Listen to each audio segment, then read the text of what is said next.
Assalomu alaykum hurmatli treyderlar. Sizlar bilan bugun yana texnik tahlillarni ko'rib chiqamiz. Bugun 30-may va oy oxiri, iyundan tashqari bizda mana bu o'tib ketgan zerikarli haftani bir tahlil qilib chiqamiz. Nima sababdan bunaqa bo'ldi? Bu kutilgan vaziyatmidi, kutilmagan vaziyatmidi? Hammasini ko'rib chiqamiz. Asosiy gaplashadigan temamiz Agile aksiyasi bo'ladi sizlar bilan. Xo'p, birinchi o'rinda biz S&P ning holatiga qaraymiz. O'tgan 2 haftadan beri ishtimon aytib o'tdim. Men bu may yarimlarida men bu zonalarda yurgandi. Mana 15-may atrofida shu zonada yurgandi va men 6000 zonasiga yaqinlashish haqida xabar bergandim sizlarga. Va yuqoriga o'sdik, undan keyin pastki zonani kutdik. Pastki zona ham ish berdi. Undan keyin yana tepa zonani kutdik, yana tepa zona ham o'sha ish berdi. Mana endi bu safar nimani sizlar bilan kutishimiz mumkin. Xo'p. Men kutayotgan zonalardan bittasi bu endi 6120 zona. Ya'ni men bu zonani kutaman. Shu zonani kutaman. Bu safar harakatimiz shu yoqqa.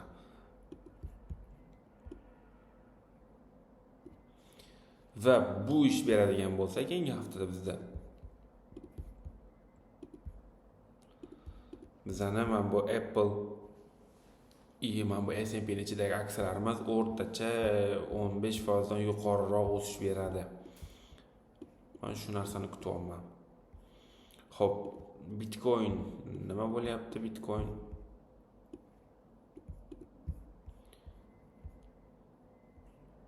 endi men Bitcoin tahlil qilishim sababi umumiy bozorga ta'siri bor buni. Shuni hisobiga 117.000, 118.000 zonalarni kutsa bo'lar ekan Bitcoindan.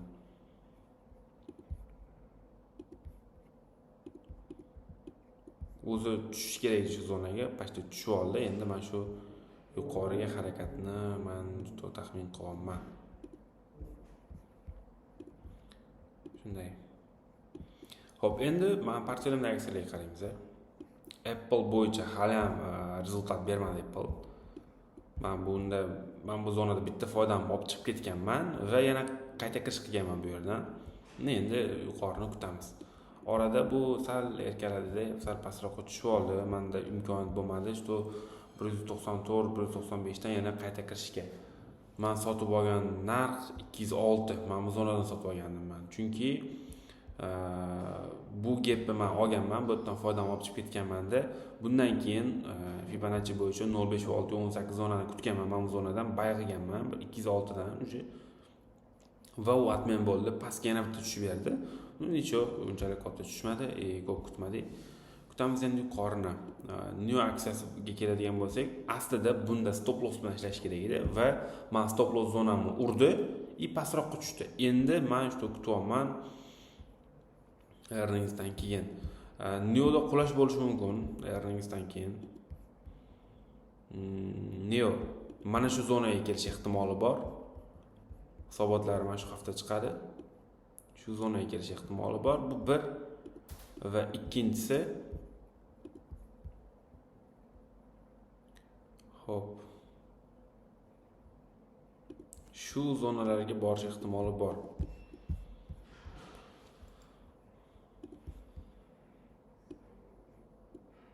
Ikkita idea ham bor. Earningsdan keyin albatta bu. Faqat shuni kutaman men. Xo'p, Minisio aksiyasiga keladigan bo'lsak, Minisio aksiyasi hisobotlar chiqqanda, hisobot yomon chiqishiga qaramasdan, baribir kompaniya o'zini tiklashiga ehtimolligi bor bo'lganligi sabab men bu aksiyani sotib olganman. Faqat buni $17.70 dan olganman. Buni kutib turamiz endi. Xo'p, menda bor pastlar yuqoridagilar edi. Endi boshqa aksiyalarga o'tamiz. PDD bo'yicha men signal berdim bolalarga. Uzr, CDga o'tib ketib qoldi. Xo'p, PDD bo'yicha men bolalarga signal berdim. $94-95 dan stop loss yoki da base stop ishlaylar, pastda olishi mumkin. Ya'ni men bu gapchani yopib olish mumkin dedim. Yo'g'i 112 plus yuqoriga o'tish ehtimoli bor. Va men buni uje signal qilib berib bo'lganman men bitta. PDD kirish $99, stop loss 95.50, take profitlar 105 va 112 dan plyus bo'lishi ham mumkin ehtimoli. Tavsiya qilaman stop loss ishlashni, chunki men bu zonani oladigan bo'lsa, yana qayta kirishga menda imkoniyat bor. Uzoq muddatli investorlar, ya'ni ko'proq minussiz ishlashni xohlaganlar shu narsani xohlaydi va men ham shu fikrdaman. Shuning uchun faqat kutib turamiz. Mana bitta sedigi bo'yicha zerka qilingan bizda. Bu yerdan men foydamni olib chiqib ketdim. 11%. 11%mi? 10% foydamni olib chiqib ketdim. Shunaqa. Endi agilga keladigan bo'lsa, agillar juda ham tema bo'ldi. Chunki juda ham tushib ketdi bu. Bizda $2.80 yig'ishni boshlagandik va men bu kutiluvchi zonalarga keldida men bu zonaga kelib, bu yerda hozir sapir zonada turibdi, ya'ni podeshkaviy zonada turibdi. Endi faqat ideya joyida turibdi. Chunki kompaniya yopilib ketadi yoki boshqa emas. Chunki Nexenasga unjamchi kompaniya chiqa olmaydi va kompaniyani kapitalizatsiyasi hozir salkam $1 milliard atrofida. Yaqinda 1 milliard edi, hozir 920 ming tushib qolibdi. Bunda bemalol sotib olishga imkoniyat bor. Endi qaranglar, men bundan minusda emas, foydada chiqib ketdim. Esingizda bo'lsa, men 1.5 ming minusda edim. Undan chiqib ketdim. Qayta sotib olgandim. Men bu tushishda qayta sotib olgandim va 57-58 atrofida men bundan agaladan chiqib ketdim. Sotib yubordim. 1.5 ming minus $500 ga qaytganda men sotib yubordim-da. Undan keyin qulash bo'ldi. Qulash bo'lgandan keyin yana men bu yerdan kirish qildim. Pastda men 8%-9% yaqin foyda oldim. Men bu yerda yana kirish qildim qayta. Bu yerda foydamni olib chiqib ketdim. $500 minus topgandim-ku. Namerno $500 minusim qoplandi. Balki $400, balki $500, hozir aniq hisoblayapman. Shu yerda qarab ko'rish kerak. Minusim qoplandi, chiqib ketdim paka. Endi hozir pulim boshqa aksiyalarda imkoniyat bo'lsa, men bu yerda yana kirib $3 gacha oshishga imkoniyat bor. Ya'ni 36% gacha foyda bor bunda. Turibdi, imkoniyat turibdi. Agar teparoqdan olib qo'yganlar bo'lsa, paka kutsa bo'ladi. Xo'p, 50 aksiyasiga keladigan bo'lsak, 50 aksiyasida bunga ham paka men signal berganman bolalarga. Bu ham hali profitini bergani yo'q, kutamiz. Apog aksiyasi. Orada stop loss urildi, lekin yana qayta kirishga imkoniyat bor. Bunda men bu $43 zona undan tashqari bu zonalar kutiladi Apogda. Xo'p, Nvidia aksiyasi keladigan bo'lsa, endi bu moliya hisobotlari yaxshi chiqqandan keyin o'sdi. Paka 150 gacha o'sish ehtimoli bor, lekin men savdoda emasman. Earnings paytida ham men sotib olmadim buni. Sabablari juda ko'p. Desk aksiyasida bu hafta yaxshi foyda oldik. Bu haqida men bolalarga aytgandim. Ya'ni mana SMC va Desk aksiyalarini sotdim. Shunaqa. Trading Club aktiv ishlaymiz. Endi SMC ga keladigan bo'lsa, SMC men bu yerda kirish qilgandik biz. Bu yergacha 43 ta sotdim men. Qisqa pozitsiyadan foydamni olib chiqib ketdim SMC da. Va endi yana tushish bo'ldi. Yana kirishga imkoniyat bor $41 atrofidan, chunki bu aksiyani take profiti ancha yuqoriroq 51 62 shunaqa. Assimila Resistentga borgan. Resistentga borgan, qachonki pastga tushsa imkoniyat bor bunda. Micron Technology bu o'sgandan keyin, yorib o'tgandan keyin harakat qilsa bo'ladi bunga. Teslada paka meni pozitsiyam yo'q, kirish xohlamayapman. Nike ham qachon mana shu zonani urib pastga tushib oladi, o'zini yig'ishtirib oladi keyin.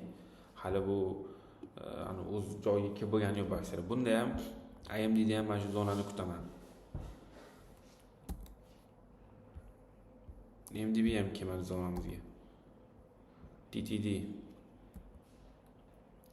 Crossford bu kompaniya keladi, keyin sotib olaman men. Hech qachon Tavsiya ham bermayman, sotib olmayman. Neoda paka yana pastroqqa tushibdi. Bunda ishga kirish qilsa bo'ladi. Faqat ushlash kerak-da 1-2 oy. 1 oy 2 oy ushlash kerak, lekin ham foydasi bo'ladi. BIB paka hali ham bizning maksimum liniyamizda yuribdi. Qachonki mana shu bizning pastki zonalarimizga keladi, mana shu liniyani qoplaydi. Keyin nimadir o'ylab ko'ramiz. Bungacha yo'q. Xo'p, MCP. Bu ham kesin, ichkariga kirsin, 50 larga kelsin, keyin. Colgate yorib o'tsa, paka nimadir qilsa bo'ladi. Nue aksiyasi. Nue. Xo'p, bu bayqiladigan zonamdan ham pastroqqa tushibdi. Demak, mana bu yerga surib qo'yamiz. Nue'da paka ideya bor, ya'ni savdo qilsa bo'lar ekan. Bir qiziqib ko'ringlar. Agar qiziqadigan bo'lsanglar, Trading Club uchun bu gapim. Trading Clubdagilar Nue sotib olishga vazojit bo'lsa sizlarda menga yozinglar. Men stop loss take profitlarni aytib beraman. Просто behuda signal bo'lmasin. Xo'p, Twilo aksiyasi. Mana shu zonaga kelsin, keyin kiramiz.